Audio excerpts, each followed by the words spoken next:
श्री स्वामी समर्थ। नमस्कार मंडळी, स्वागत आहे तुमचं माझ्या यूट्यूब चॅनलवरती। आजचा दिवस तुम्हा सर्वांना खूप सुखाचा, आनंदाचा आणि समाधानाचा जाऊ देत हीच मी स्वामींच्या चरणी प्रार्थना करते आणि आजच्या या व्हिडिओला सुरुवात करते। पण त्या अगोदर तुम्ही माझ्या चॅनलवरती जर नवीन असाल तर चॅनलला पण लगेच सबस्क्राइब करा आणि कमेंटमध्ये श्री स्वामी समर्थ लिहायला अजिबात विसरू नका। येत्या 2 मार्चला म्हणजेच सोमवारी होळीचा सण आलेला आहे। दरवर्षी फाल्गुन महिन्यातील हुताशनी पौर्णिमेला होळी साजरी केली जाते। यावर्षी हुताशनी पौर्णिमेची सुरुवात 2 मार्चला सायंकाळी 5:57 होणार आहे आणि समाप्ती 3 मार्चला सायंकाळी 5:57 होणार आहे। त्यामुळे यंदा होलिका दहन 2 मार्चलाच संध्याकाळी केले जाणार आहे। 3 मार्चला धुलीवंदनाच्या दिवशी वर्षातील पहिले चंद्रग्रहण येत असल्यामुळे या दिवशी धुलीवंदन साजरे केले जाणार नाही। तर 4 मार्चला धुलीवंदन साजरे केले जाईल। मात्र होलिका दहन हे 2 मार्चला संध्याकाळी करणं आवश्यक आहे। ज्योतिषशास्त्रानुसार तसेच धर्मग्रंथानुसार 2026 साली होलिका दहन 2 मार्चलाच रात्री करावे असं सांगितलं आहे। शुभ मुहूर्त सायंकाळी 6 वाजल्यापासून रात्री 8 वाजेपर्यंत असणार आहे। त्यामुळे या वेळेत होळी दहन करणं हे शुभ मानलं जातं। होळी हा मराठी वर्षातला शेवटचा सण असल्यामुळे त्याला विशेष महत्त्व आहे आणि हा सण वाईटावर चांगल्याचा विजयाचे प्रतीक म्हणून मानला जातो। होळीच्या अग्नीत आपण आपल्या मनातील राग, लोभ, मत्सर आणि अहंकार यासारखे वाईट गुण जाळून टाकत असतो आणि नवीन सकारात्मक सुरुवात करायची असते असा सुंदर संदेश या सणातनं आपल्याला मिळत असतो। आणि म्हणूनच आपल्या आयुष्यातील संकटे, अडचणी आणि दोष दूर करण्यासाठी होळीचा दिवस अत्यंत शुभ आणि प्रभावी मानला जातो। या दिवशी अनेक जण विविध धार्मिक उपाय आणि सेवा करतात। आजच्या या व्हिडिओमध्ये मी तुम्हाला एक अतिशय सोपा पण अत्यंत प्रभावी असा उपाय सांगणार आहे। सोमवारी होळीच्या दिवशी तुम्ही इतर काही नाही केलं तरीही चालेल, पण आंब्याच्या पानांचा हा खास उपाय जरूर करा। असं म्हटलं जातं की हा उपाय केल्याने दोष, दुर्भाग्य आणि दारिद्र्य दूर होण्यास मदत होते आणि आयुष्यामध्ये चांगले दिवस सुरू होतात। मनातील कठीण इच्छा पूर्ण होतात, कुटुंबात सुख, शांती आणि प्रगती यावी यासाठी हा उपाय श्रद्धेने करावा असं सांगितलं जातं। हा उपाय नेमका कसा करायचा, कोणत्या वेळेत करायचा आणि कोणत्या गोष्टी लक्षात ठेवायच्या याची सविस्तर माहिती आजच्या व्हिडिओमध्ये मी तुमच्यासोबत शेअर करणार आहे। त्यामुळे व्हिडिओ हा स्किप न करता शेवटपर्यंत नक्की पहा, जेणेकरून तुमच्यापर्यंत योग्य ती माहिती पोहोचेल। आणि तुम्ही माझ्या चॅनलवरती जर नवीन असाल तर चॅनलला पण लगेच सबस्क्राइब करा आणि बेल आयकॉनला पण प्रेस करा, म्हणजे मी जेव्हा कधीही नवीन व्हिडिओज अपलोड करेन त्याचं नोटिफिकेशन सर्वात आधी तुम्हाला मिळेल आणि तुमचा एकही व्हिडिओ हा मिस होणार नाही। तसेच हाईप बटनवर सुद्धा क्लिक करा। आजच्या या व्हिडिओमध्ये तुम्हाला मी जो उपाय सांगणार आहे तर तो खूप खास आहे, कारण हा उपाय आपण वर्षातनं फक्त एकदाच करू शकतो आणि तो म्हणजे होळीच्या दिवशी। त्यामुळे हा उपाय तुम्ही होळीच्या संध्याकाळी जेव्हा होळी दहन करणार असाल तर त्याच वेळी श्रद्धेने आणि विश्वासाने करायचा आहे। त्यावेळी होळी समोर आंब्याच्या पानांचा हा छोटासा पण प्रभावी उपाय करायचा आहे आणि तोच उपाय आज मी तुमच्या सोबत शेअर करणार आहे। हा उपाय आपल्या धर्मग्रंथामध्ये सांगितलेला आहे आणि अनेक वर्षांपासून लोक श्रद्धेने करत आलेले आहेत। आपल्या प्रत्येकाच्या आयुष्यात काही ना काही अडचणी, समस्या, अडथळे असतातच, कारण असा एकही माणूस नाही ज्याच्या आयुष्यामध्ये सर्व काही अगदी परफेक्ट आहे। काही लोकांकडे भरपूर पैसा असतो पण मनशांती नसते, तर काहींकडे पैसा कमी असतो पण घरात प्रेम आणि समाधान असतं। म्हणजेच प्रत्येकाच्या वाट्याला काही ना काही कमी अधिक येतच असते आणि याच अडचणी दूर होण्यासाठी होळीचा दिवस खूप शुभ मानला जातो, कारण होळी ही वाईट गोष्टींचा अंत आणि चांगल्या सुरुवातीचे प्रतीक आहे। असं मानलं जातं की या दिवशी जर श्रद्धेने काही उपाय केले तर त्याचा सकारात्मक परिणाम लवकर दिसून येतो। आंब्याच्या झाडाला आपल्या हिंदू धर्मात खूप जास्त पवित्र मानलं गेलं आहे। आंब्याचे झाड हे फक्त एक झाड नाही, तर ते शुभत्व आणि मांगल्याचं प्रतीक मानलं जातं आणि म्हणूनच कोणतंही शुभ कार्य असलं की आंब्याची पानं आपण तोरण म्हणून लावतो। ज्योतिषशास्त्रातही आंब्याच्या झाडाला विशेष महत्त्व दिलं गेलं आहे आणि शुभ कार्यात त्याचा वापर करणं मंगलकारक मानलं जातं आणि म्हणूनच होळीच्या दिवशी आंब्याच्या पानांचा हा उपाय करायचा आहे। जर तुमच्या घरात सतत वादविवाद होत असतील, नवरा बायकोंचं पटत नसेल, मुलं ऐकत नसतील, घरामध्ये सतत तणावाचे वातावरण असेल, कोणतंही काम सुरळीतपणे पार पडत नसेल, सतत अडथळे येत असतील, पैशांची कमतरता जाणवत असेल किंवा कितीही प्रयत्न करूनही घरामध्ये स्थैर्य येत नसेल, तर अशा वेळी हा उपाय श्रद्धेने करून पहा। काही लोकांना असंही वाटतं की घरावर वाईट नजर आहे किंवा नकारात्मक ऊर्जा आहे, तर अशा वेळी सुद्धा होळीच्या मुहूर्तावरती हा उपाय केला जातो। असं मानलं जातं की हा उपाय केल्याने अडलेली कामं मार्गी लागायला मदत होते, प्रत्येक कामात यश मिळण्याचा मार्ग खुला होतो आणि मनातील इच्छा पूर्ण होण्यासाठी सकारात्मक वातावरण तयार होतं। त्यामुळे होळीच्या दिवशी योग्य वेळी शांत मनाने आणि पूर्ण श्रद्धेने हा उपाय करा। तर आंब्याच्या पानांचे आजच्या व्हिडिओमध्ये तुम्हाला मी उपाय सांगणार आहे 5।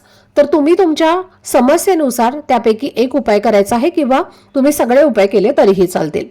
आता सगळ्यात आधी तुम्हाला होळीच्या दिवशी सकाळी लवकर उठायचं आहे।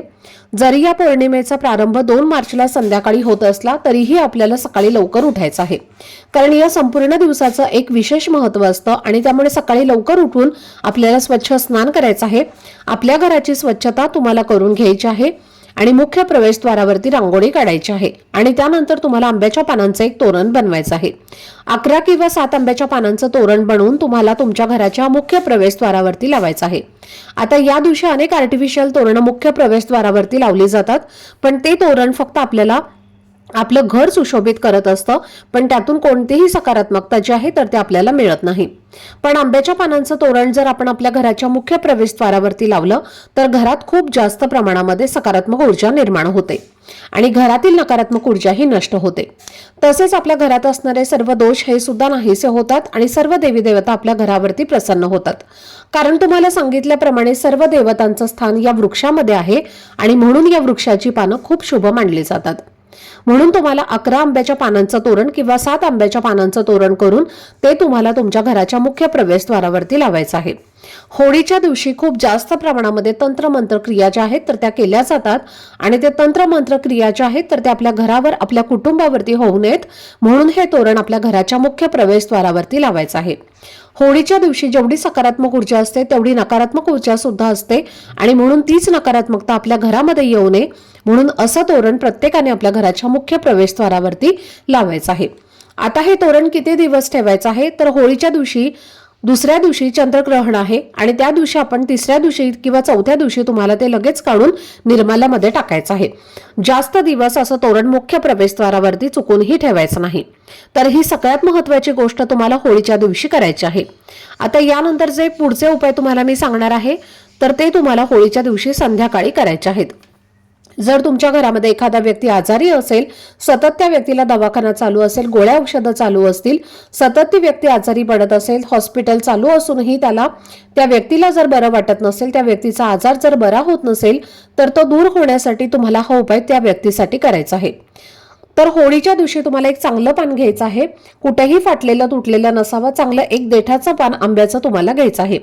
त्या पानावर तुम्हाला 2 गुलाबाची फुलं ठेवायची आहेत, एक बत्तासा ठेवायचा आहे आणि आजारी व्यक्तीच्या डोक्यावरून ते पायापर्यंत तुम्हाला 31 वेळेला अँटी क्लॉकवाईज फिरवून घ्यायचं आहे आणि ते तुम्हाला होळीच्या दहनाच्या अग्नीमध्ये टाकायचं आहे। जर हा उपाय स्वतः त्या व्यक्तीने केला तर अतिशय उत्तम, स्वतः त्या व्यक्तीला उपाय करणं शक्य नसेल तर मग दुसऱ्या व्यक्तीने आजारी व्यक्तीसाठी हा उपाय केला तरी सुद्धा चालणार आहे। नक्की करा, हा उपाय जर तुम्ही केला तर 100% जी व्यक्ती आजारी आहे तर त्या व्यक्तीला गुण येईल, त्या व्यक्तीला फरक पडेल आणि त्या व्यक्तीच्या तब्येतीमध्ये तुम्हाला नक्कीच फरक जाणवेल। त्याचबरोबर तुमच्या घरामध्ये जर सतत पैशांच्या आर्थिक अडचणी येत असतील, कष्ट आणि मेहनत करूनही कष्टाला आणि मेहनतीला यश मिळत नसेल, जिथे तुम्ही 5 रुपये कमवता तिथे तुम्ही 100 रुपये खर्च करत असाल आणि त्यामुळे सतत पैशांच्या आर्थिक अडचणींना सामोरं जावं लागत असेल तर या होळीच्या दिवशी तुम्हाला आर्थिक समृद्धीसाठी, धनप्राप्तीसाठी आणि लक्ष्मी प्राप्तीसाठी एक आंब्याच्या पानांचा उपाय करायचा आहे। तर तुम्हाला हा उपाय करण्यासाठी 3 आंब्याची पानं घ्यायची आहेत। ही पानं सुद्धा चांगली घ्यायची आहेत आणि तिन्ही पानं तुम्हाला तुपामध्ये बुडवायची आहेत। प्रत्येक पानाला तूप थोडंसं लागेल एवढं तूप त्या पानाला लावायचं आहे आणि ही पानं तुम्हाला होळीमध्ये दहन करायची आहेत। जिथे कुठे पेटती होळी आहे तर त्या पेटत्या होळीमध्ये तुम्हाला ही पानं अर्पण करायची आहेत, ज्यामुळे घरात संपत्ती आणि समृद्धी येते आणि ही पानं अर्पण केल्यानंतर त्या होळीला 11 प्रदक्षिणा तुम्हाला करायच्या आहेत आणि सुख समृद्धीसाठी होलिका मातेला मनोभावे प्रार्थना करायची आहे। त्याचबरोबर जर भरपूर दिवसांपासून तुमच्या मनामध्ये एखादी इच्छा असेल, कष्ट मेहनत प्रयत्न करून सुद्धा तुमची इच्छा पूर्ण होत नसेल किंवा तुमचं एखादं अडलेलं काम प्रयत्न करूनही तुमच्या कामामध्ये यश मिळत नसेल तर या होळीच्या दिवशी तुम्हाला 7 आंब्याची पानं घ्यायची आहेत। ही पानं सुद्धा चांगली घ्यायची आहेत। एकावर एक ही पानं व्यवस्थित ठेवून एका पांढऱ्या रंगाच्या धाग्यामध्ये त्याला बांधून घ्यायचं आहे आणि त्यानंतर ही पानं तुम्हाला मधामध्ये बुडवून शिवलिंगावरती अर्पण करायची आहेत। शिवलिंगावरती जिथे अशोक सुंदरीचं स्थान आहे तर तिथे तुम्हाला ही पानं अर्पण करून तुमच्या मनातील इच्छा मनोकामना जी आहे तर ती व्यक्त करायची आहे। ज्यामुळे तुमच्या सर्व इच्छा मनोकामना या पूर्ण होतात। तसेच जर या दिवशी तुम्हाला आंब्याचं एखादं वाळलेलं लाकूड जरी भेटलं तरी ते तुम्हाला घरी आणायचं आहे आणि त्यानंतर तुम्हाला जेव्हा तुम्ही होळी दहन करणार असाल तर तेव्हा त्या होळीच्या दहनाच्या वेळी लाकूड तुम्हाला त्या होळीमध्ये नक्की टाकायचं आहे। त्यामुळे घरामध्ये असणारी अशांतता, वास्तुदोष जो आहे तर तो दूर होत असतो। तर ही अत्यंत महत्त्वाची माहिती मला तुमच्यासोबत शेअर करायची होती। आजचा हा व्हिडिओ जर तुम्हाला आवडला असेल, माहितीपूर्ण वाटलं असेल तर व्हिडिओला लाईक, शेअर आणि चॅनलला सबस्क्राईब नक्की करा। भेटूयात पुढच्या व्हिडिओमध्ये। तोपर्यंत सर्वांना श्री स्वामी समर्थ।